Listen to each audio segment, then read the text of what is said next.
కానీ అతని పేరేంటి అనేది తెలిసే అవకాశం లేదు. మొన్న 9వ తారీఖున ఒక కార్మికుని ఆచూకీని గుర్తించారు. గుర్ప్రీత్ సింగ్గా అతను గుర్తించి వాళ్ళ కుటుంబ సభ్యులకు అప్పగించారు. ఫిబ్రవరి 22వ తారీఖున ఈ ప్రమాదం జరిగింది. నెల రోజులు దాటినప్పటికీ ఇంకా అక్కడ రెస్క్యూ ఆపరేషన్ కొనసాగుతూనే ఉంది.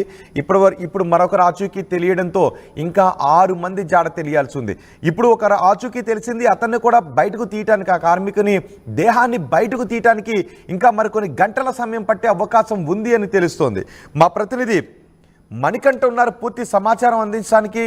మణికంఠ, ఇప్పుడు మరొకరి ఆచూకీ తెలిసినట్టుగా తెలుస్తుంది. అతను పూర్తిగా ఆ కార్మికుని దేహాన్ని పూర్తిగా బయటకు తీయడానికి ఎంత సమయం పట్టే అవకాశం ఉంది? రోహిత్, ఎస్ఎల్బిసి ఘటనలో మాకు కీలక ముందడుగు పడిందని చెప్పవచ్చు. ఎందుకంటే ఎస్ఎల్బిసి ఘటనలో ప్రమాదం జరిగిన తర్వాత లోపల చిక్కుకుపోయినటువంటి 8 మంది ఆచూకీ కోసం నిరంతరం ప్రయత్నిస్తున్నటువంటి నేపథ్యంలో ఏదైతే ఈ నెల 9వ తేదీన ఒక మృతదేహం బయటికి రావడం జరిగింది. అది గుర్ప్రీత్ సింగ్ గా గుర్తించడం జరిగింది. ఆ తర్వాత మిగతా 7 కోసం కూడా నిత్యం అన్వేషణ కొనసాగుతూనే వస్తుంది. ఈ రోజుకు 32వ రోజు. ఈ రోజు వరకు కూడా లోపల ఉన్నటువంటి మిగతా 7 మందికి సంబంధించిన ఆచూకీ కోసం నిరంతరంగా రెస్క్యూ టీమ్స్ అన్ని కూడా శ్రమిస్తున్నటువంటి నేపథ్యంలో ఈ రోజు తెల్లవారుజామున మరొక వ్యక్తికి సంబంధించినటువంటి ఆనవాళ్లు బయటపడ్డాయి.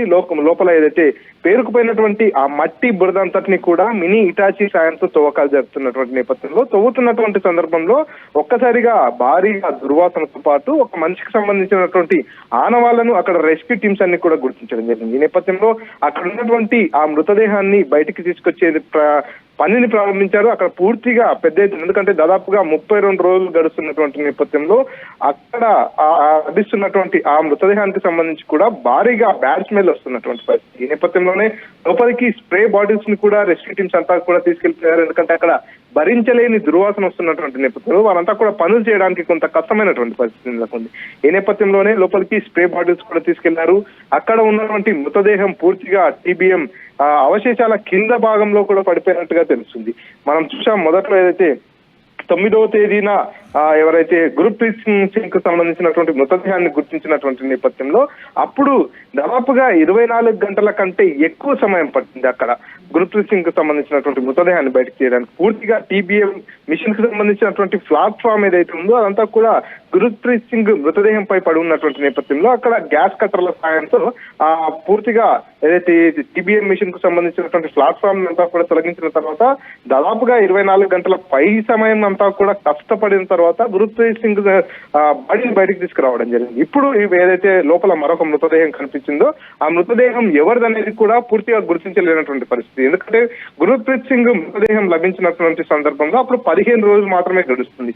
15వ రోజు గుర్ప్రీత్ సింగ్ కు సంబంధించినటువంటి ఒక చేతి ఆనవాళ్ళను గుర్తించారు. ఆ చేతికి ఉన్నటువంటి కడియాన్ని, ఆ చేతికి ఉన్నటువంటి ఉంగరాన్ని బట్టి పూర్తిగా లోపల చిక్కుకుపోయినటువంటి 8 మందిలో ఎవరికి ఈ రకమైనటువంటి కడియం, ఈ రకమైనటువంటి ఉంగరం ఉంటుంది అనేటటువంటి విషయాన్ని కొంత వారంతా కూడా ఎక్స్పెక్ట్ చేసి గుర్ప్రీత్ సింగ్ గా గుర్తించడం జరిగింది. ఆ తర్వాత పూర్తిగా మృతదేహాన్ని బయటికి తీసిన తర్వాత మృతదేహం పై ఉన్నటువంటి ఆ డ్రెస్ కావచ్చు, మిగతా అంతటిని చూసిన తర్వాత అక్కడ ఉన్నటువంటి అధికారులు కావచ్చు, అక్కడికి చేరుకున్న గుర్ప్రీత్ సింగ్ కుటుంబ సభ్యులు కూడా మృతదేహాన్ని కొంత గుర్తుపట్టారు. సో ఆ రకంగా అయిపోయింది. ఇప్పుడు 32వ రోజు గడుస్తున్నటువంటి నేపథ్యంలో ఆ మృతదేహాన్ని గుర్తుపట్టలేని స్థితిలో ఉందంటూ కూడా రెస్క్యూ టీమ్స్ అని కూడా చెప్పుకొస్తున్నటువంటి పరిస్థితి. పూర్తిగా కుళ్ళిన దశలో ఇప్పుడు ఆ టన్నెల్ లోపల కలుగుతున్న అడ్డంకులేంటి? ఇప్పుడు గుర్తించిన కార్మికుని బయటికి తీయడానికి ఇంకా చాలా కొన్ని గంటల సమయం పట్టే అవకాశం ఉందా? ఎగ్జాక్ట్ గా ఖచ్చితంగా కొన్ని గంటల సమయం పట్టేటటువంటి అవకాశం ఉందనే మనకు రెస్క్యూ టీమ్స్ అన్ని కూడా చెప్పుకొస్తున్నటువంటి పరిస్థితి. ఎందుకంటే పూర్తిగా అక్కడ పేరుకుపోయినటువంటి మట్టి బురదనంతా కూడా ఇటాచీల సాయంతో తవ్వకాలు జరుపుతున్నటువంటి సందర్భంలో ఒక్కసారిగా మృతదేహానికి సంబంధించిన ఆనవాళ్లు బయటపడ్డాయి. కాబట్టి అక్కడ పూర్తిగా టీబీఎం మిషన్ కు సంబంధించినటువంటి అవశేషాలన్నీ కూడా అడ్డంకిగా మారినటువంటి నేపథ్యంలో ఇప్పటికే కొన్ని టన్నుల మీద టీబీఎం మిషన్ కు సంబంధించినటువంటి విడి పరికరాలన్నింటినీ కూడా గ్యాస్ కట్టర్ల సాయంతో కట్ చేసి బయటికి తరలిస్తున్నటువంటి పరిస్థితి. పూర్తిగా లోపలంతా కూడా ఆ మట్టి బురదనంతా కూడా కన్వేయర్ బెల్ట్ ఆధారంగా బయటకు పంపిస్తున్నారు. సో ఇప్పుడు అయితే అక్కడ మాకు ఒక మృతదేహం కనిపిస్తుందో అదంతా కూడా ఇంకా మట్టి లోపలే కూరుకుపోయి ఉన్నట్టుగా కూడా రెస్క్యూ టీమ్స్ చెప్పుకొస్తున్నారు.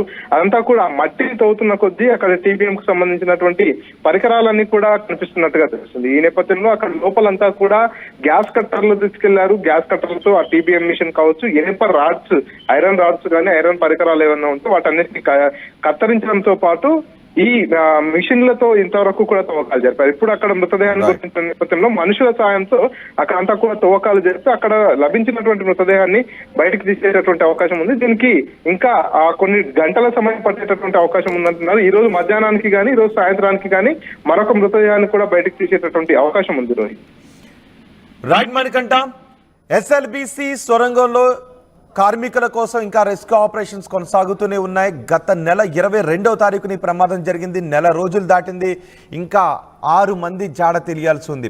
మొన్న 9వ తారీఖున ఒక కార్మికుని జాడ తెలిసింది. గురుప్రీత్ సింగ్ అతన్ని గుర్తించారు.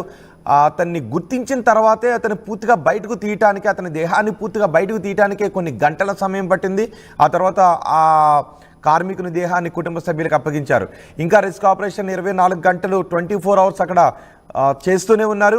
ఇప్పుడు మరొక కార్మికుని ఆనవాళ్ళు గుర్తించినట్టుగా తెలుస్తుంది. గుర్తించినప్పటికీ కూడా అతను బయటకు తీయటానికి మరికొన్ని గంటల సమయం పట్టే అవకాశం ఉంది అని తెలుస్తోంది. లోపల అతను మట్టిలోనూ టీబీఎం ఆ శిథిలాల కింద కూరుకుపోయి ఉండటంతో టన్నెల్ బోర్ మెషిన్ని గ్యాస్ కట్టలతో కట్ చేస్తూ ఉన్నారు. కట్ చేసి చుట్టూ ఉన్న మట్టిని తొలగించి అతన్ని బయటకు తీసి ఆ తర్వాత మాత్రమే కుటుంబ సభ్యులకు అప్పగించే అవకాశం ఉంటుంది. ఇప్పుడు మరొక జాడ తెలియడంతో ఇంకా 6 మంది ఆ లోపల ఎక్కడ చిక్కుకుని ఉన్నారు అనే విషయం పైన రెస్క్యూ ఆపరేషన్ కొనసాగుతూనే ఉంది. కానీ ఇప్పుడు ఒకరిని గుర్తించినప్పటికీ అతను బయటకు తీయడానికే మరికొన్ని గంటల సమయం పట్టే అవకాశం ఉంటుంది. మిగిలిన 6 మంది జాడ తెలియడానికి కూడా ఇంకా కొన్ని రోజుల సమయం పట్టే అవకాశం ఉంది అని తెలుస్తోంది. మీ సివిల్ సర్వీసెస్ కలను సాకారం చేసుకోవడానికి Vishnu IAS academy general studies prelims cum mains batch, anthropology, sociology, PSIR optionals April 21న ప్రారంభం. Join Vishnu IAS academy, fulfil your dreams of serving nation.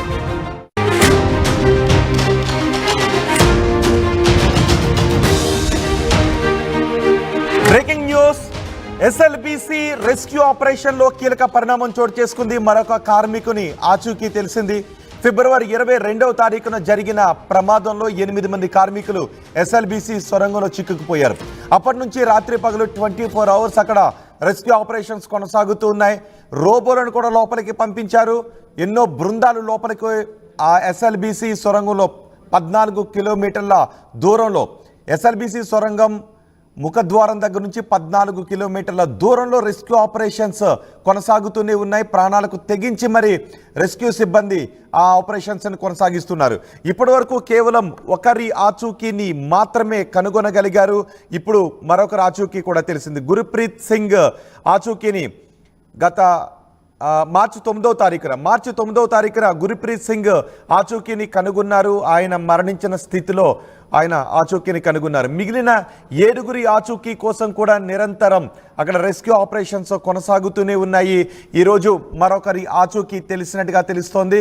TBM కింద, ఆ టీబీఎం శిథిలాల కింద మరొకరి ఆచూకీని గుర్తించారు. చనిపోయిన స్థితిలోనే మరొకరి కార్మికుని ఆచూకీని కూడా గుర్తించారు. తవ్వకాలు చేపడుతున్న రెస్క్యూ టీమ్స్ గ్యాస్ కట్టలతో శిథిలాలను కట్ చేస్తున్నారు. నిజానికి అక్కడ కార్మికుల జాడను కనుగొన్నప్పటికీ, మరణించిన స్థితిలోనే వాళ్ళ జాడను కనుగొన్నప్పటికీ వాళ్ళను బయటకు లాగడానికి అవకాశం లేదు.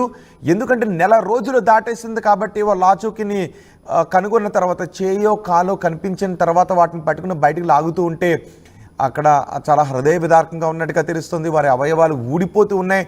దీంతో పూర్తిగా వాళ్ళ ఆచూకీని కనుగొన్న తర్వాత వాళ్ళ చుట్టూ ఉన్న మట్టిని తొలగించి ఆ తర్వాత టీబీఎంకి సంబంధించిన ఐరన్ ముక్కలను కట్ చేసి, ఐరన్ గ్రిల్ను కట్ చేసి వాళ్ళను బయటకు తీస్తూ ఉన్నారు. ఆ తర్వాత కుటుంబ సభ్యులకు అప్పగిస్తున్నారు.